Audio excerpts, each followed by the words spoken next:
বন্ধুরা, আজকে সকালেই আমরা একদম বিজি হয়ে গেলাম রান্নাবান্নার কাজে। বরাবরের মতো আমাকে কাটাকাটিতে হেল্প করছে। আর অন্যদিকে আমি চুলায় লেমন চিকেন এবং ফ্রাইড রাইস বসিয়ে দিয়েছি। এছাড়া রান্না করব চিকেন মাঞ্চুরিয়ান। সো সেভাবেই আমরা প্রিপারেশন নিচ্ছি। আমি এখানে মাংসগুলো ধুয়ে এভাবে কেটে, এগুলো হাড় ছাড়া মাংস, এইভাবে কেটে পানি ঝরিয়ে রেখেছিলাম যাতে এক্সট্রা পানিটা ঝরে যায়। এখন এটা আমি ম্যারিনেট করব। কর্নফ্লাওয়ার দিয়ে দিচ্ছি 2 টেবিল চামচ, ময়দা দিচ্ছি 2 টেবিল চামচ, সয়া সস দিব 1 চামচ,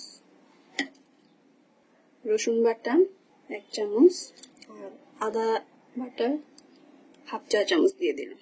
সেই সাথে সামান্য পরিমাণ লবণ দিব। পরে আমি যেহেতু লবণ দিব এখানে, এই জন্য আপাতত অল্পই দিচ্ছি। গোলমরিচের গুঁড়ো দিচ্ছি পরিমাণ মতো। এটা আপনাদের টেস্টের উপর ডিপেন্ড করে, কম খেতে চাইলে কম, বেশি খেতে চাইলে একটু বেশি। একটা ডিম ফাটিয়ে দিচ্ছি।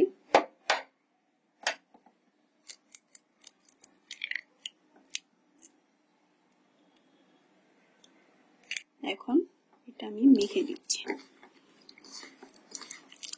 এটা ভালোভাবে মেখে নিতে হবে। ভালোভাবে মাখা হয়ে গেলে এটা 10 মিনিটের জন্য আমি রেখে দিব নরমাল টেম্পারেচারে।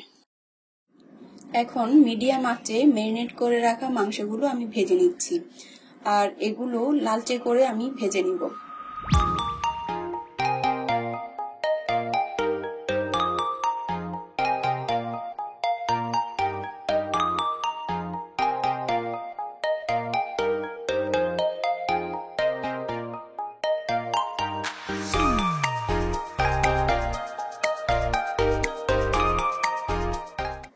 চিকেনগুলো ভেজে নেওয়ার পর সেই একই তেলে আমি রসুন বাটা, আদা বাটা দিয়ে একটু নেড়ে চেড়ে নিচ্ছি। এরপর সবজি দিয়ে দিলাম, গাজর এবং ক্যাপসিকাম। এরপর গুঁড়া মরিচ দিলাম সামান্য পরিমাণ, লবণ। নেড়ে চেড়ে অন্যদিকে আমি কর্নফ্লাওয়ার 2 টেবিল চামচ নিয়ে এটা পানির সঙ্গে গলিয়ে নিলাম। এরপর পেঁয়াজ দিয়ে দিলাম সবজিতে, এটাও নেড়ে চেড়ে ভেজে নিচ্ছি। পেঁয়াজ পাতাও কেটে দিয়ে দিলাম কুচি করে, আর চিকেনটাও আমি দিয়ে দিলাম। এভাবে কিছুক্ষণ নেড়ে চেড়ে সয়া সস দিয়ে দিলাম 1 টেবিল চামচ, টমেটো সস দিয়ে দিলাম পরিমাণ মতো, আর কর্নফ্লাওয়ারটা দিয়ে দিলাম। এরপর এটা কিছুক্ষণ রান্না করে চিনি দিয়ে দিলাম 2 টেবিল চামচ, কাঁচামরিচ দিয়ে দিলাম, গোলমরিচের গুঁড়োও আমি একসঙ্গে দিয়ে দিলাম এটাতে, আর 1 কাপ পরিমাণ পানি দিয়ে দিলাম।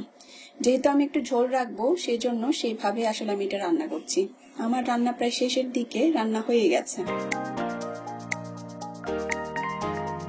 আর যেহেতু আমরা আজকে আপুর বাসায় যাব, সো সবকিছু আমরা বক্স আপ করে নিচ্ছি। বাচ্চাদের চিকেন আইটেম গুলো আসলে খুবই পছন্দ, যে কারণে ওদের পছন্দ অনুযায়ী আমার এগুলো করা।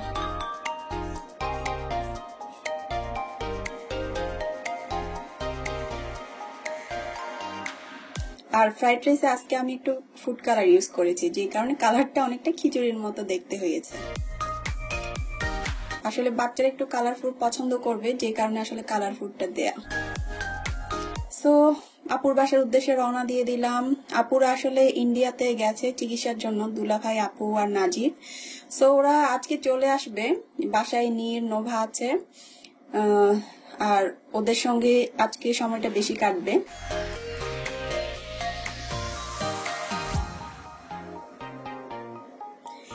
বাসায় এসে খাওয়া দাওয়ার পর আমরা বসে পড়লাম হ্যান্ডিক্রাফটসে।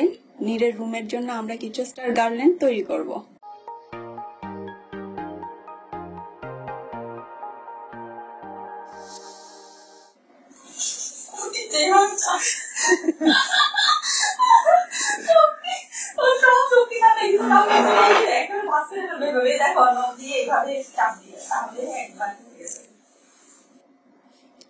আর আমরা যখন একসঙ্গে থাকি আসলে খুব মজা করি।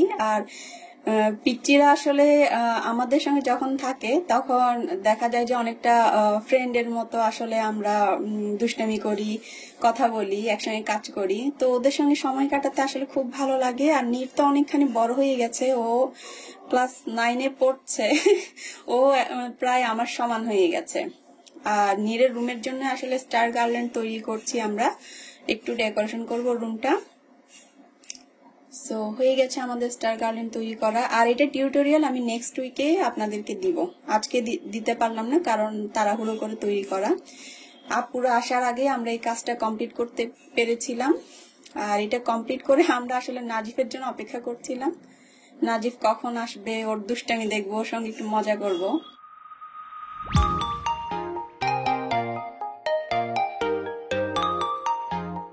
সো নাজিফ আপু দুলাভাই ঘরে চলে এসছে।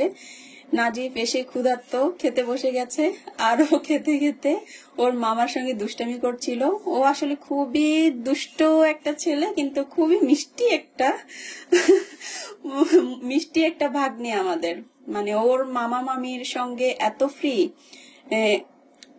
খুব মজা করে কথা বলে, আর যতক্ষণ আমাদের সঙ্গে থাকে ততক্ষণ দেখা যায় যে মজাতে মজাতে কেটে যায়। সো বন্ধুরা, আজকে এই পর্যন্তই, আর দীর্ঘায়িত করব না। আর আমাদের এই পিচ্চি তিনটার জন্য, মিষ্টি দুষ্ট পিচ্চি তিনটার জন্য আপনারা সবাই দোয়া করবেন। সবাই ভালো থাকবেন, সুস্থ থাকবেন। আল্লাহ হাফেজ।